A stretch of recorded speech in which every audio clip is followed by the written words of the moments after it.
তো করতালি দিয়ে সম্বর্ধনা জানাবেন। শ্রীমতী প্রিয়াঙ্কা কর মহাশয় অত্যন্ত মেধাবী শিল্পী এবং সারা পশ্চিমবঙ্গে যার খুব নাম আছে এবং তিনি খুব অল্প সময়ের জন্য এটা তৈরি করে আমাদের উপহার দিয়েছেন। আমরা এ বিষয়ে খুব কৃতজ্ঞ তার প্রতি।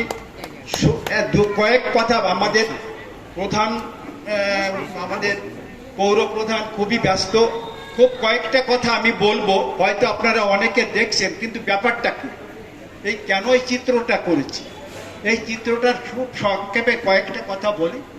এই চিত্র মানে বাবা সাহেব ডক্টর বি.আর. আম্বেদকর প্রায় 10,000 মানুষ নিয়ে 1924 সালে আন্দোলন শুরু করেন এবং 1927 সালের 20 মার্চ চৌদ্দা পুকুর, যেখানে মানুষের জল খাওয়ার কোনো অধিকার ছিল না, নিম্ন জাতের এবং অস্পৃশ্যদের যেখানে কোনো পুকুরে জল খেতে দিত না এবং তারা দিনের পর দিন বিভিন্ন জায়গায় কুয়ো গর্তে এই সমস্ত জল খেয়ে বেঁচে থাকতো।